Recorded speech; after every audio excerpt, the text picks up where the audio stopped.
Calvin T. Mann, leading EMIY, served over 20,000 youth through speaking, coaching, and mentoring. He has inspired us for years. Welcome to EMIY TV Podcast with your host, Calvin T. Mann, the Encourager. Hello, good afternoon. We are excited to present part 2. And we're going to jump right in it. Everybody's in. Dave's here.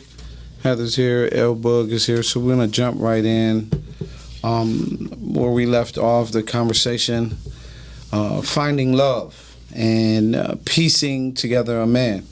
One of the astounding things that we're constantly seeing, and I said last week, when you if you damage a man, you damage a boy.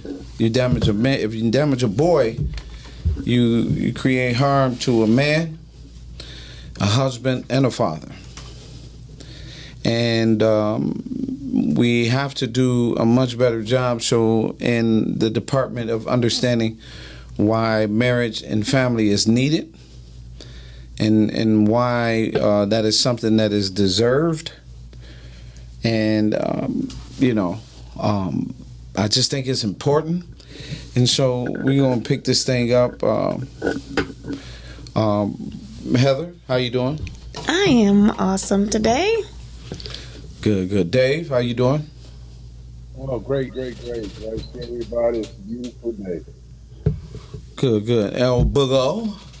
I'm doing good, man. Good. No complaints. Good. So, again, we want to jump right into it. So, Heather, if you can pick up with your third siesta. Well, so we were talking about the pieces of a man, and this is from a woman's perspective, so keep that in mind. And good thing that we have 3 men in the studio here so that we can have this conversation and kind of look a little bit deeper. And so I'm going to ask those of us who are listening, I'm going to ask you to listen with an open mind, because some of the information that we're going to cover today, because we're looking at this from a sexual perspective. And so as you look and listen today, I really want you to pause and consider before you respond. I think that's important because the information, it may strike you as jarring at first, but I really want us to look and dig deeper and look for specific truths in what's being said, but also looking at how we can move towards solutions and what do we do next. So we don't want to get caught in our past, because a lot of this is going to stir up a lot of our meridian path, which is our backstory. So the different places in our lives where we made choices, and from that choice, it splintered off into other decisions and other directions within your life. So I want you to listen with an open mind, listen with an open heart, and listen with the thought and the idea of solutions and next steps, because the conversation, and anyone that I've had this conversation with before, it's very jarring to hear it at first, and then when you pause and consider, you can see pieces of truth in it. And what we're looking for, of course, is our own truth. But in general, how do we help to move again beyond those pain points, beyond those spaces where we have closed down and we have covered them up? And sometimes, it does prick our ego to have this conversation. So I want to make sure I put that kind of disclaimer up front, so that as we continue to have this conversation and grow into the solutions, that we have some direction, so we don't stay in our rearview mirror, but we actually can look at the windshield in front of us. So that's where we're going to go. Okay, well, let's go. Take us there. All right. So today we're going to talk about some of the pieces. When we talk about pieces of a man, this is specifically the man that you tend to be drawn to because of sexual attraction. That aspect of you that has that particular need in a particular man that you are attracted to. And so sometimes when we're piecing together a man, of course you want, and just, I'm not saying this is different for men, but that you're looking for a full package. but there are certain needs that drive what that priority might be. And so if you've been single for a long time, or if you've been without companionship, those needs tend to rise in your life and your livelihood. The more you look at things, it doesn't have to be romantic. This is where we come to sometimes. It doesn't have to be a romantic attraction. It doesn't have to be tender. It doesn't have to have any of those things that should be present. It just needs to be a body present. And so how we're moving beyond that thinking, so that we're thinking and making good decisions about relationships and about our choices and who we decide to connect with more than just our chemistry, with more than just the physical need that we have that is driving a relationship or driving intimacy with another person. And so just to that end, I want to talk about these are the 5 areas that typically that women are typically taught and get this idea of sex being one of those priorities. So the 5 things I want to talk about is that, and these are our teachers, if you will.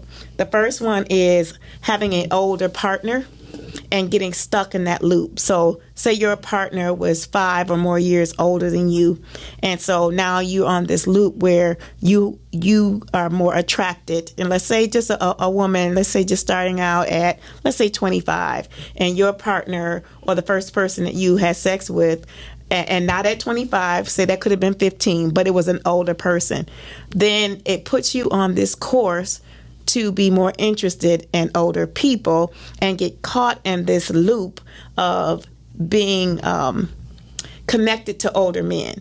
And then the older you get, the older the men get, and then a certain place in your life, maybe around 30, 35, no, I think it's around 40, between 35 and 45, you start to look downwards and you go backward and you go to younger men.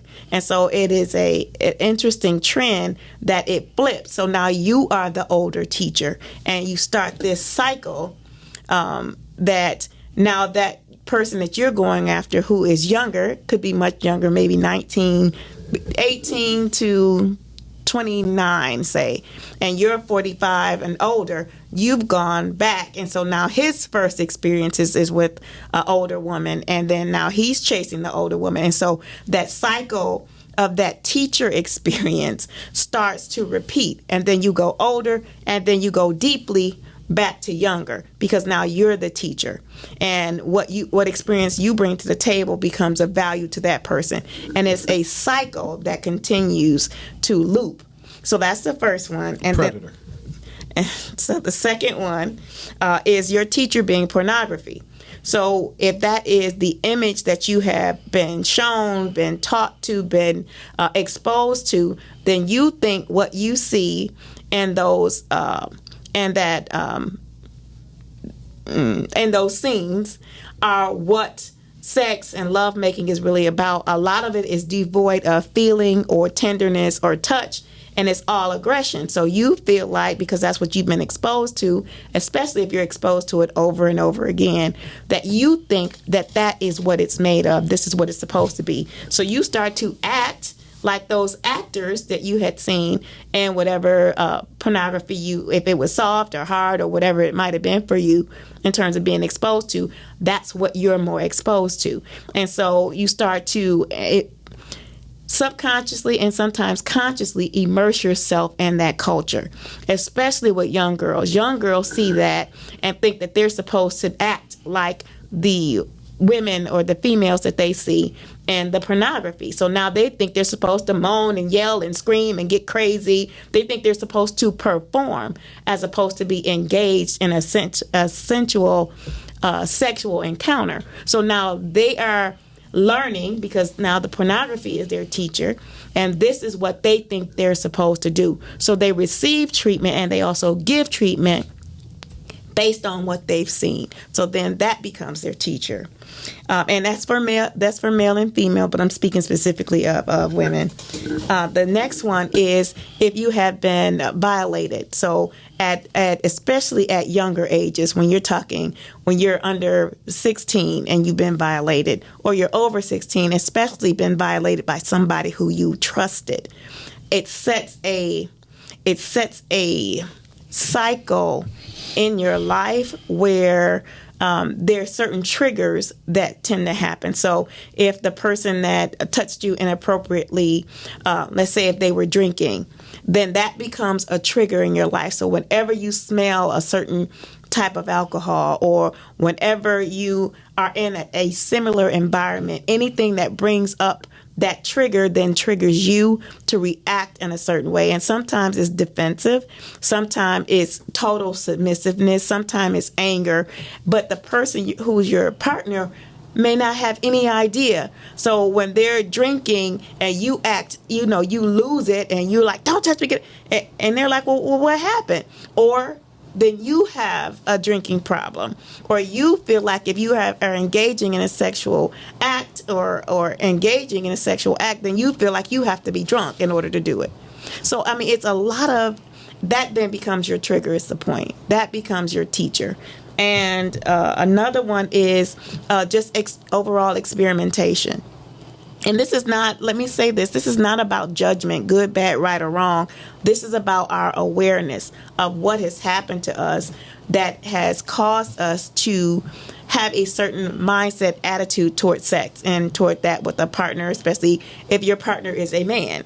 And so these are some of the things that both men and women need to know and bring to the surface so that we can explore them, so you're not carrying this baggage from one relationship to another and not understanding why you react a certain way or why they react a certain way. So again, this fourth one is experimentation. So just experimenting with sex, whether it's with the same sex partner, whether that is with someone younger or older, and it's, I want to say consensual, but I'm not talking about the legal ramifications. I'm talking about total exploration, the if you will, the innocent part of exploring your own body or having somebody help explore your body with you. That's the part I'm talking about. Again, we're looking at who are the teachers. And sometimes it could be somebody who's just been exposed more or has more experience than you.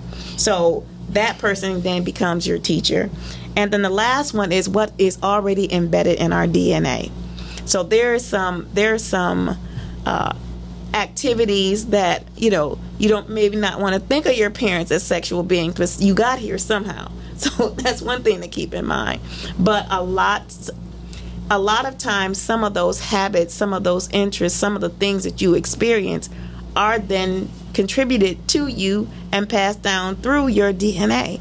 Those experiences, you may not be aware of it. You may not even know why you like a certain thing versus another thing. Why, and this is one thing I want to, we can talk back about this too. It's one of the things that cause a trigger. You have, because some people, in older generations, it was a big thing about having sex with the lights out and only having sex at night, only having sex in the bed, only having one position that that you would engage with. That mindset also is passed down in your DNA. So, and then you feel guilty, and that could be not just the DNA, but you could feel guilty about your upbringing. That you feel like these things, or were taught that these are the expectations that you have. These are things that you don't do. Like, good girls don't have oral sex. Like, that was something that was taught in past generations. Good girls don't do this, and good girls don't do that. It was a mindset, but it set a way of thinking for a generation that after that generation, right, that mindset was shifted and set, then the next generation just totally disagreed. And not only did they do it, in private, but it became very public, and the more we see now, the more public these generations are about sex and identity and how open that is in public. So again, that shift and what the expectation was based on DNA and then now based on generation is another area. So these are the 5 areas where where we're piecing together a man and the influence of the teacher, if you will, on piecing together that man and our sexual orientation or our sexual interest. So what I like about, again, the terms and the 5 steps, the whole 9, the areas where we see the issues. There are for us to see, for a person to see themselves in that loop. For example, I was that person. So when you see yourself in that loop, you start deciding what it is that you really want, because you're making, now you experience grown sex, right? And explain a little bit more what you mean by you experience. Someone older, someone younger. When you say that, what's your experience? Someone older. Okay. I never liked the young girls, because I was exposed to older at a young age, right? That's what kind of got me. And it's unfortunate, and we don't do a great deal, right? We reward negative behavior. When we tell a man is okay, when we tell a boy he just literally lost his virginity to an older person, we kind of make it passive for the boy, but you go to jail if it's a girl. Another one of those things that devalue the male, right? This is just another one of those points where we constantly devalue the male. So for the male, this is what he's supposed to do, but for the female, she's not supposed to do that. So we create a separation in value immediately, right? So for me, I'm supposed to accept the fact that I was, in this situation, because those situations turn you into a sexual predator. We had the conversation. We talk about, the R. Kellys, but we don't talk about his own family that turned him out, right? There was no repercussions for that. Nobody went back far enough for that. Like, everybody in society says this is what is supposed to happen, right? He a man, he's supposed to know better, right? That's crazy, right? Yet and still, a girl is more mature than a boy at a certain age when they're both in the same grade. But there's something different, right? So when you have that, here I am 18, she turned 40. Literally. And so for me, I'm that guy, right? And I was talking, and I'm talking about Longines watches, but don't realize that the very next thing I was looking for was that. So my oldest son, mother, is 12 years older than me, right? So how the path can be,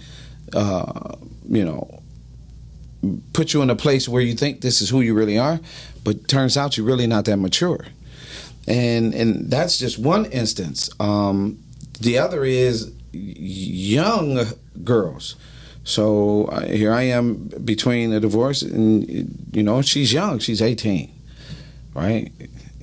And that's crazy, right? So I'm 23, she's 18, right? But then I start floating back.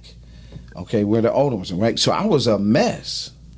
At the same time, the only thing that I could do that could really get me isolated, that I found that was normal, was marriage. That's one thing that I found was normal, right? Let me get married, because all these other things, they just in the way, right? And then when I did go through my divorce, after so many years, I wasn't interested in no young girl. I mean, a young girl couldn't do nothing for me at all. So I wasn't interested. So I had got out of the loop. But my maturity, I matured in that 20 years of marriage. I matured in there. I seen some things. I saw some things. But in the process, you're absolutely right, because when you get turned out, because that's what my mama, she was afraid, don't mess with older women, they'll turn you out. Well, I didn't think it was turned out, right? Here I'm thinking I wasn't turned out. I end up getting, what she considered turned out by, somebody completely different. But I was gone. Right. Right? Because, again, no guidance, no protection, no philosophy whatsoever, and only told to procreate. Do this thing. had these women, and it got bad, right? And it really got bad. So I understand what that is. You know what I mean? And so, but I'm not interested in, if something happened, God forbid, I'm not interested in starting with a young girl. But that's because how do I look going to mess with a girl that's in my oldest son age group? Yeah, she 30. Like, yeah, look at your stepmom. Like, I'm not interested. I mean, but again, you're looking at it, and again, we are talking about finding that one love. Ultimately, is the goal. Finding that one love, but the things that you go through to get there. Yes. And one of the things for younger women looking at older men, it is for a sense of stability and security. Financially is a big piece of it. Experience-wise is another piece of it. But those two things, it's not about love. It's really not about love. It's having a sense of security, financial security. Let me be clear, financial security, or I'm just going to call it financial security because it just is a supplement to what you're already trying to do or wherever you're trying to go. But you can't really say financial security because this is what I've experienced. It's not that he has to be financial secure. It's what I've experienced as an older man. Those are two elements. But for women, it typically is financial. It's financial. Because that's where a lot of women are young. I'm speaking really younger women who are taking advantage of what you have to offer, your own assets. The most important or valuable asset that you have is your youth.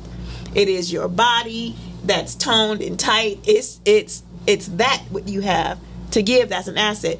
It may not be that you're so educated that your conversation is so stimulating it's going to hold somebody there as it is your cleavage. Really. So what is he looking for? Is he looking for a mate? Unless he's looking to have children and he's looking for a young fertile body to plant his seed. It's not. It don't really be that. I'm not saying it's one or the other. Okay, I'm saying this is a combination of these things young girls. Amongst people, yeah. right? Yeah. So I mean, but it's nothing. It may be nothing for an older man to give her $100, $200 to do whatever she wants to do with it.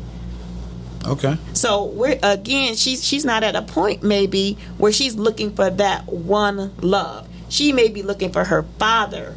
That could be part of her motivation and seeking out or getting involved or engaged with the older man because maybe her father was absent. So I mean, but that's not.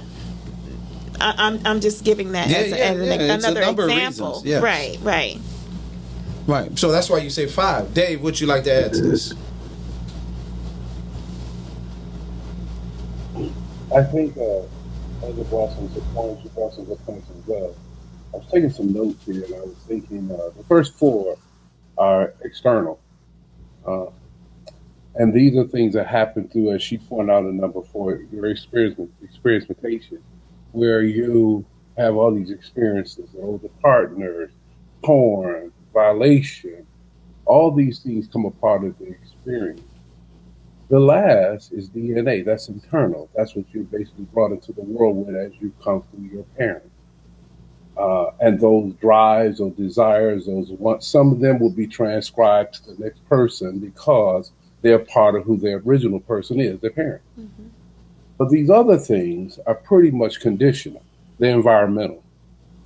And you can't just cookie cut it because each person will basically encounter these experiences and interpret them different. How we process information varies from person to person. And DNA will also be incorporated in that because there's those makeups that come from our existing family members. He pointed out something in regards to stability, experience, and security. Again, more. The stability could be some DNA because the way things were designed, even from the beginning, if we just go with the philosophy of the Bible, Adam was charged to take care of Eve. So there is, if you will, that stability.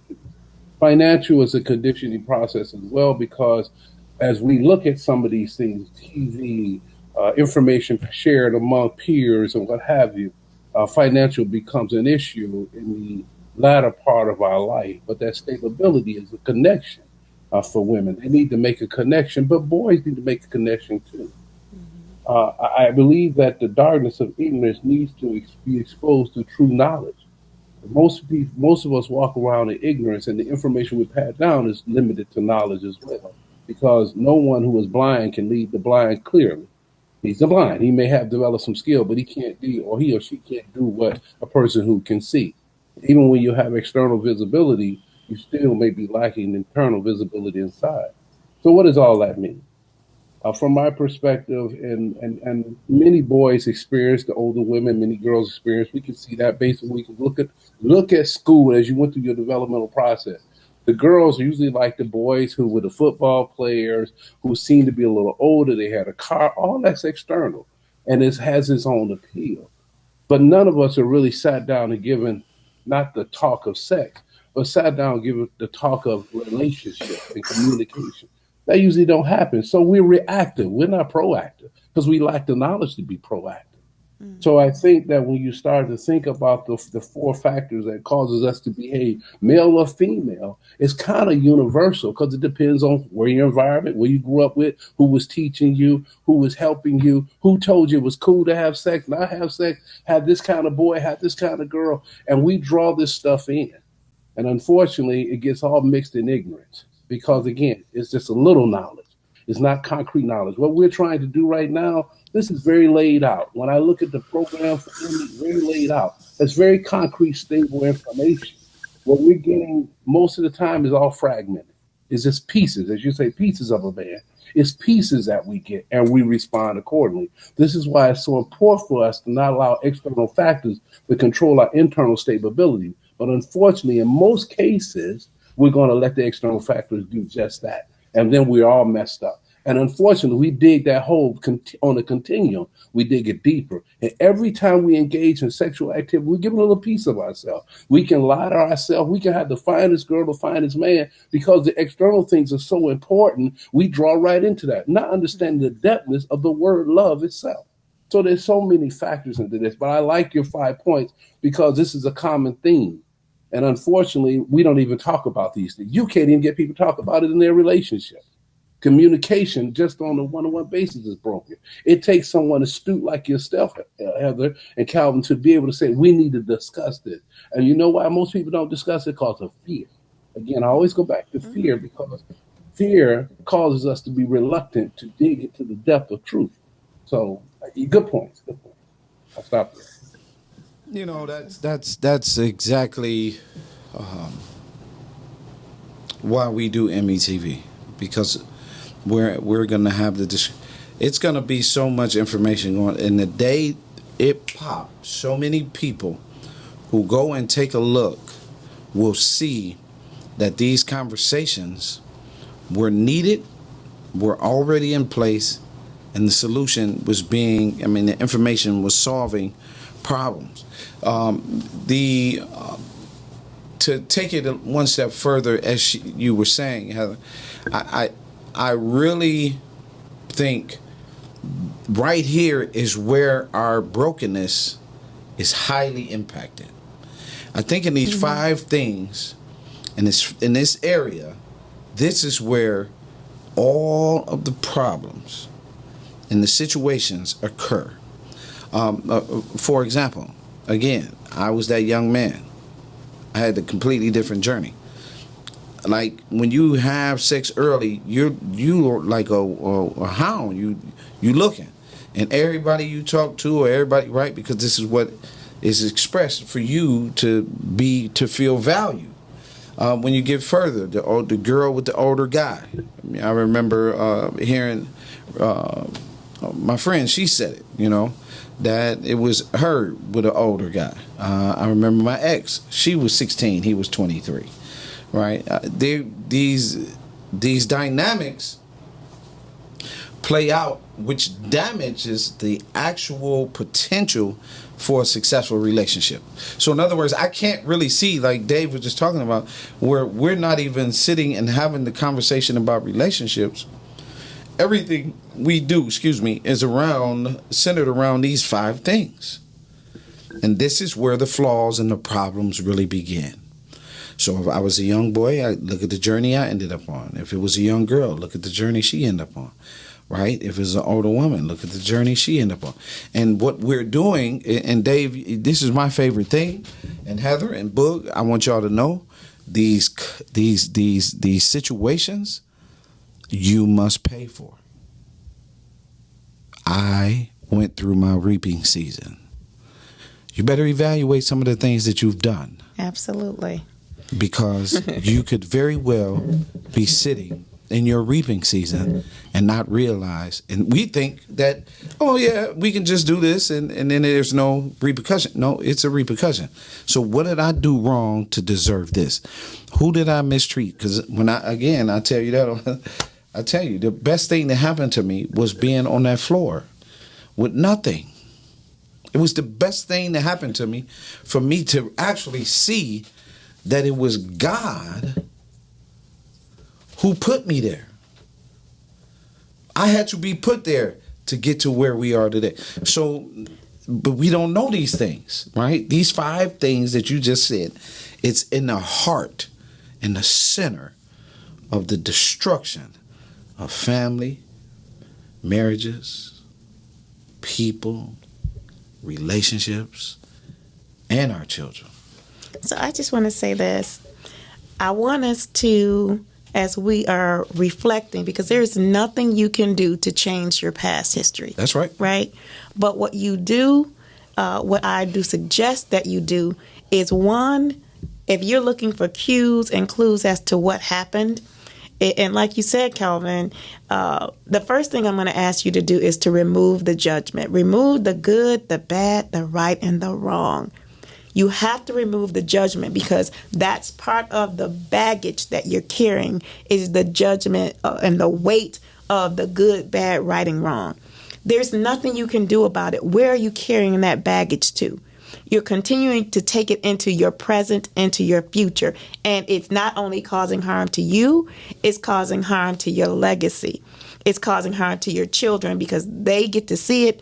Then they have to experience that trauma and drama loop as well. So we have to be mindful. First, we have to learn how to relieve and release the judgment, okay?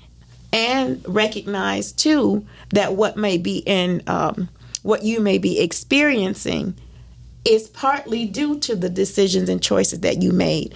It's not there to condemn you. It's there to awaken you. That is the pain. Pain is about awareness. It's not about damage. Pain causes you to look at what it is. How we became passive is that, like when you have a illness, by the time you have to go to the doctor, that means that it's past the point where you could do anything on your own. You always know, unless it's a sense of urgency or immediate trauma, right? But those things that you carry over time, oh, it'll get better, oh, it'll go away. Pain is an awakening. It is telling you that you're missing something in your backstory. You're missing something on your path that you're not learning from and healing. You have to go back to that tender spot and fix it. So if you're constantly having headaches, where are you putting most of your thoughts? Where are you putting most of your energy? We have to start thinking like that. If your back hurts, what weight are you carrying? What burdens are you carrying? What secrets are you hiding? If your stomach is hurting, what have you taken in that is now making you sick? What images, what words, what things have you taken in? This is how we start to look at solutions. You can't just take it and think you're going to take some aspirin or some antacid or pain medicine. That's not going to heal what is really internal. It's showing you places in you where you need the most help. If you're having chest pains, where are you hurting someone? Where are you not receiving or giving love? Where are you not keeping things circulating? Where are you not moving? All of these things are indicators. And if you just look at it literally, or figuratively, it can help you to start to put those pieces together. So again, if something is aching or hurting, or you're in a position of dis-ease and discomfort, what actually is it doing to you? Then you look at, where are you doing that to someone else? Where are you doing that to yourself? And so it's just an indicator to look deeper. We have to look deeper into those pain points, not in regret, but now in forgiveness. Forgiving yourself first, forgiving others. Other than that, you're going to continue to carry that pain and those burdens, and you're not meant to carry that pain. And so depending on, and this is where your beliefs and your belief system comes in. You have to have a value system. You have to have something to believe in, to hold on to cry out to get some support with. And whether that's a physical person or your spiritual person, you need to continue to dig deeper. And it's not just you. It's not just affecting you. What happens to you in your life causes a ripple effect across time. So if something happens to me, if I have a cold, we learned this with COVID, right? If I'm in the same vicinity with people who are susceptible to that dis-ease or discomfort, everybody who's in my area is going to be exposed. We learned this lesson. That's a major lesson that came out of COVID. You could just be in the same area and be impacted. You didn't have to do anything particular, but it was a ripple effect. You could have known them and not known them. It was a ripple effect. That is much of what we're doing with our drama and our trauma. It doesn't affect just you. So your healing is a healing for more than just you. It's a healing for your environment. It's a healing for your community, for your family. It is how we heal the world. If nobody saw anything else out of COVID and why it seems so much airborne, this negative energy, this negative vibration, these things, these images that we're facing is a large part of that. It is about awakening. It is about awakening. So as we're looking at that in a deeper sense, I don't want us to lose sight that we're talking about what we're looking for and what we're doing and how we're living relationships. How we're living relationships. So women who are out there piecing together a man in hopes of finding one love, there's some things that we have to do. So the first thing you have to do is you have to look in your sexual history. Look in your history. Find out of these 5 things, and it could be one or more. Once you identify that, your next step is about, how do I forgive myself and how do I forgive others? Because as Dave talked about, we don't all have that knowledge. We don't have the full knowledge or the full understanding even of the decisions that we've made. Some things that we decided and some things that were decided for us, regardless. You cannot go back and change it. But you can change what happens now. You can change how you look at what happened. You can change that dynamic, and you have a choice. There is always a choice on what you do from here. That right there was the topic this morning. And it I gotta get to this because it was really something that was profound to me. And what it said was, when you have direction, you resist distractions.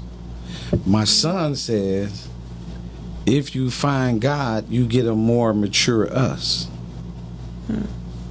Right? So when you have no direction, then the distraction, it's always there. It's waiting on you. You just got to make a decision. This is what is impacting relationships. Oh yeah, this is one God sent me. Right? Yeah, look at him. He's 6'5", 6-pack, dripping chocolate. Right? That's the one you want. But he don't have what you need for an everlasting life, marriage. We all have made decisions based on something we saw. Yeah, look at her. Man, right? And then we found ourselves in a cesspool. We we do these things to ourselves because we don't have a necessary direction. As you pointed out, dating. The study recently came out about making love and how making love is so much more better for you healthy-wise than anything. Because then your body or your endorphins, everything begins to connect. The other thing is early morning when everyone complains we got to have sex at night. Well, they found out that both the male and the female testosterone levels are extremely high in the morning. So those are the things you pop off in the morning, you feel better, and you go on with. Absolutely. Yeah. Yeah. Yeah, so It make your day go I have a whole piece to do on that. Right. so much better. It's so much better. Right. You sashay out the crib. I'm telling Like you, you got have a those good breakfast and a good session in the morning. Yeah. But you gotta also Yeah. remember that it is the vitamin D that contributes to that. It is your body being able to process everything from that night and heal. It's your blood is flowing because there's no Say it. I'm about to say abstractions. No food. Ain't no food. Distractions. None. There's nothing between that blood flow, and it's the blood of life. It is Right. the blood of life, and so that is what arises in the morning with men. So, but men have to also remember that for women, it doesn't necessarily line us up. You line that up. Right. So that means that how you greet her in the morning, because now in the morning she has, this is what the day is supposed to be, blah, blah, blah, blah, blah. She has a whole laundry list of things on her mind where the morning comes. Right. So if you are the type of mate or a person that can help her streamline those things, so making sure she goes to bed and that you both are hydrated. That's important, especially in the morning, but that's important. Hydration is important. But making sure that she has a clear mind to have a restful sleep, you'll have a better session in the morning. There's no question. Keep that water by the bed Yeah. on the No question. nightstand. No question, right? And so, but we miss that because we are distracted with what we think it should be, right? We're Or how distracted. they portray it. It should And how it should, right, and how they portray it. So I buy into that because, again, nothing has necessarily been taught, right? This is what I know. This is how it is. This is what it's going to be. In so many relationships, when they wake up and decide that they want to have a relationship, they wake up in the middle of a relationship, and this is not the person I want to be with. I don't like the person. I don't right? like this person. Like, okay, I done went through all this stuff. Yeah, that's why it was hell during COVID for a lot of folks. Yeah. They realized like, I don't being really with like you it. every day, this ain't it. Yeah. Yeah. Yeah. Oh, Right. this ain't what I signed up for. Right. Exactly. You're different. Yeah. Right. You're very different, and now I see, especially because what that does is COVID put you in a space that tomorrow may never come, right? It put you in another space where you was, I got these things, but not to get off track. The solution, if you can give a couple of points to your solution, I'll add some. Dave, you throw a couple, and then when you finish your solution, tell them where they can meet you at. Okay. So I just want to go back because I think that a lot of people are in bondage around not allowing themselves to be forgiven or to forgive yourself. And again, for a lot of us, our spiritual beliefs and our grounding is a step toward that. The other part is being able to forgive you, but also because it's in your rearview mirror, you have to be able to remove the judgment. I should have never did. Well, you can't do anything to change that now. I should have never. You don't have that option. What can you do now? So the three things that I would like for you to do. First, pause and consider. If you are feeling the weight, and I'm saying weight as in WEIGHT, I'm saying WAIT. If you are feeling the weight, if you are feeling discomforts and diseases, if you are feeling pain, these are all indicators. Follow the breadcrumbs. So follow the breadcrumbs of your pain. So if your head is hurting, what are you thinking? If your throat is hurting, what are you saying or not saying? If your ears are bothering you, again, what are you hearing or not hearing?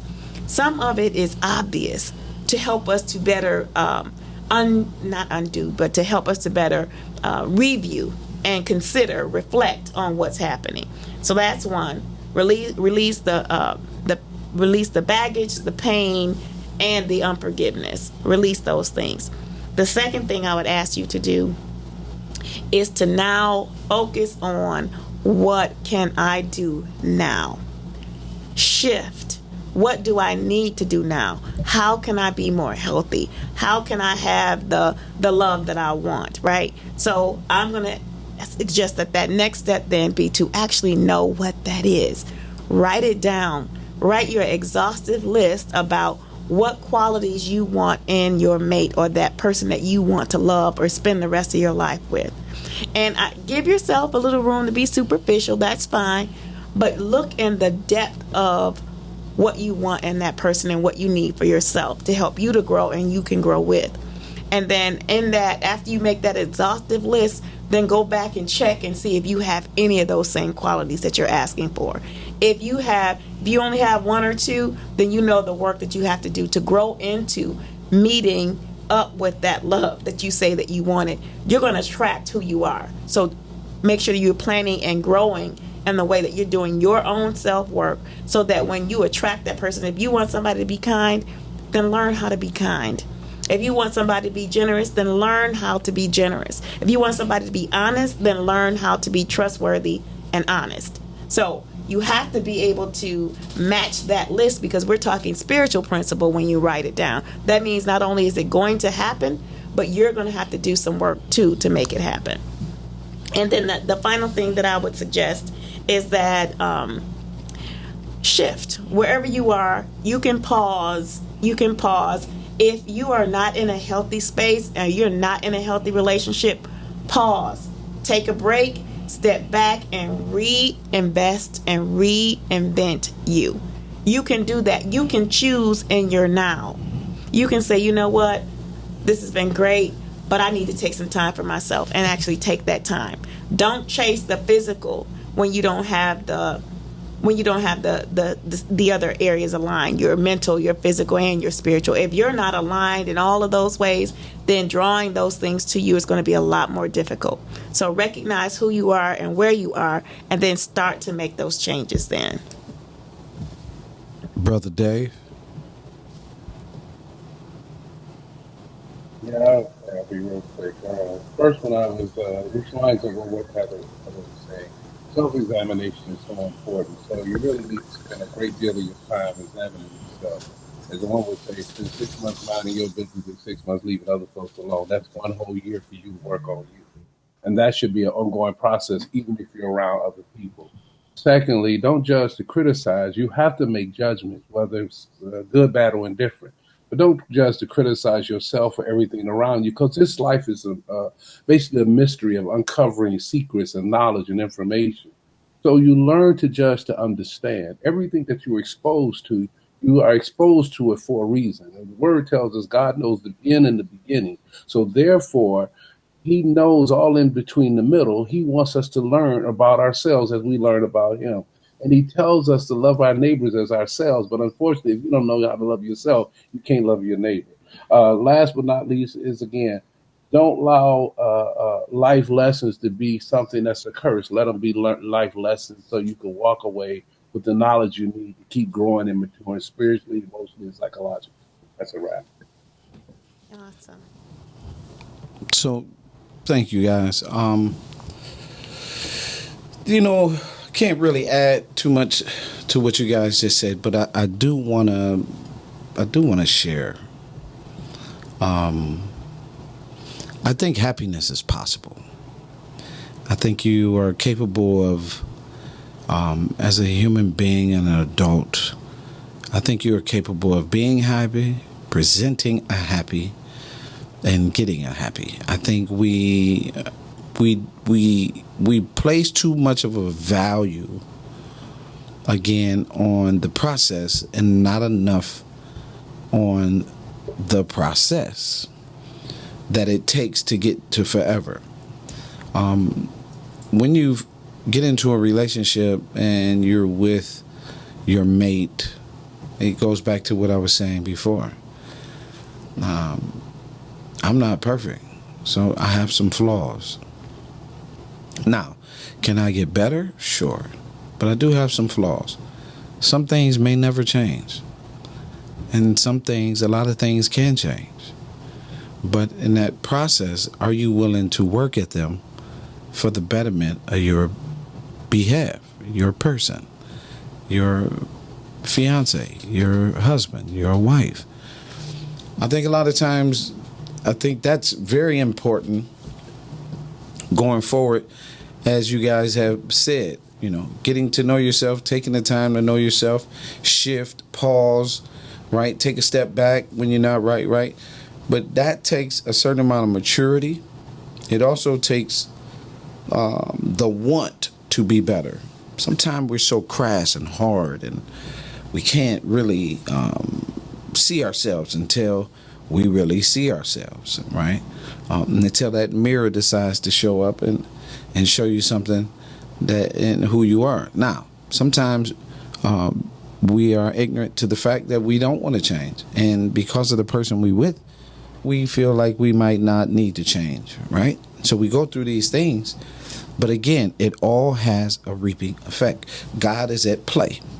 As you said, when you write it on a piece of paper, we understand when you write down that list, you are activating God, right? We understand when you talked about what people don't understand and can't consume or understand love, you have to know what you need to be loved. You have to see yourself. You have to know, I need this to be loved. I need that to be loved. I need these things, right? Was having a conversation earlier today, and it was about a couple and the guy, right? And men got to get out of this space.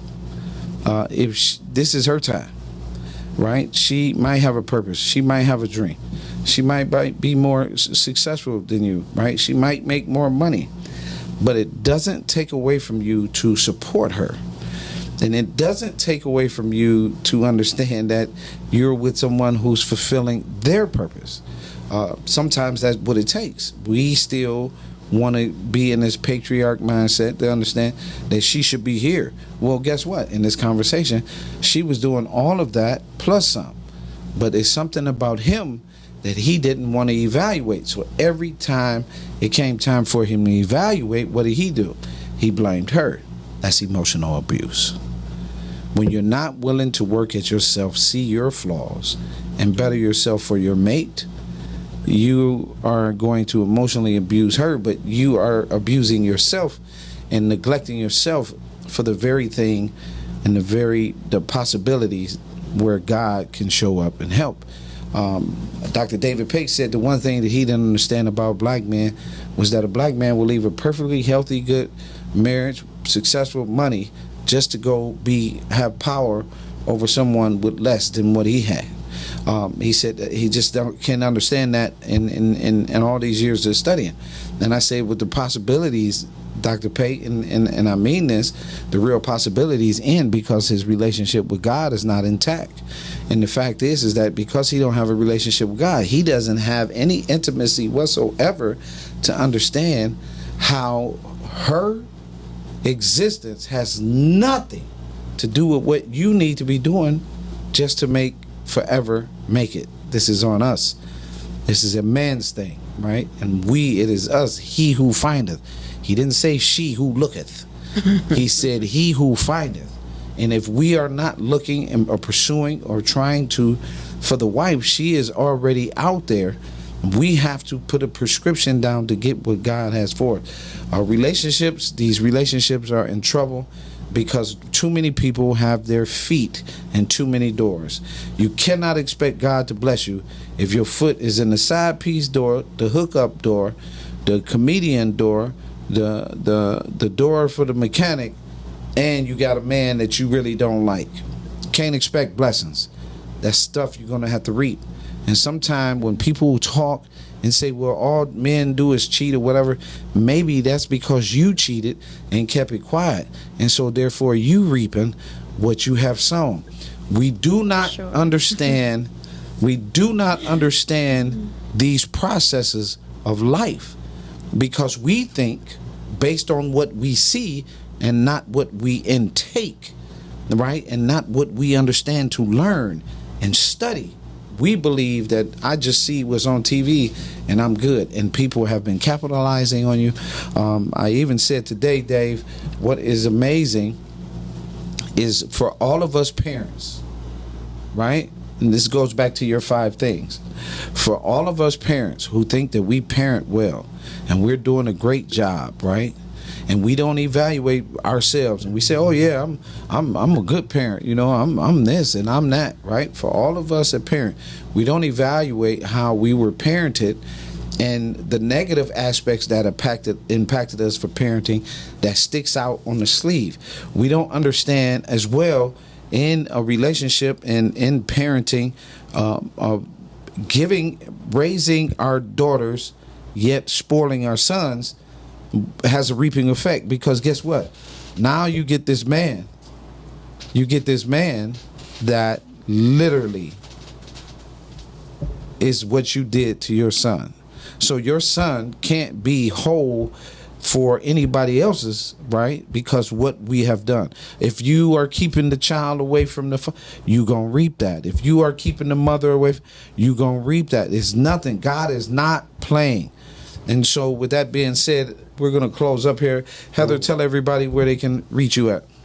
You can reach me at yourinspiredjourney.com. You can reach me by phone at 313-759-7855. You can also drop me an email or catch me on social media at Personal Change Coach Heather Hederu. Brother Dave.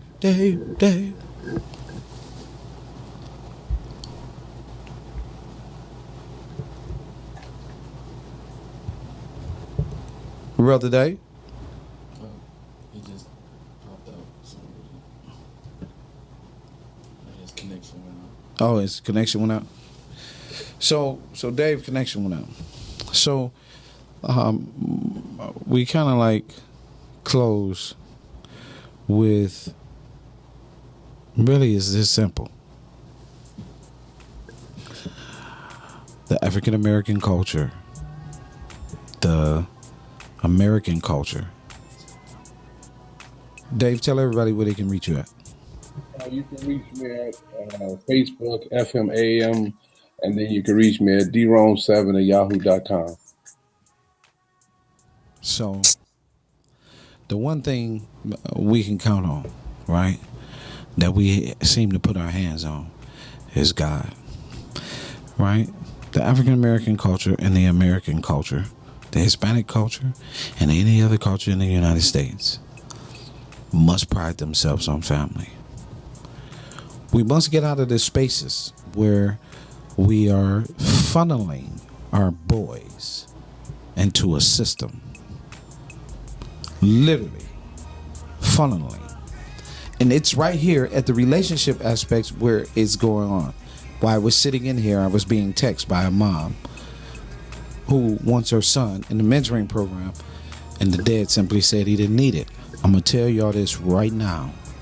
Y'all better get out of this space of talking about what your kid don't need in this society. It's not good. Because when you wake up and you start yelling and screaming, well, I didn't see this coming, and here he is, it's too late. It's because of these relationships, these 5 things that she talked about. It's about this conversation. This is where we raise our children, in the middle of those 5 things. So I leave you with this. It's better to multiply with an oven than it is by my own hands. At least with an oven, you can monitor the time, and it's a slow bake, and everything turns out good. But if it's by your own hands, it's always going to be raw. My name is Calvin Mann. God bless you and encourage me. I'm young. Peace.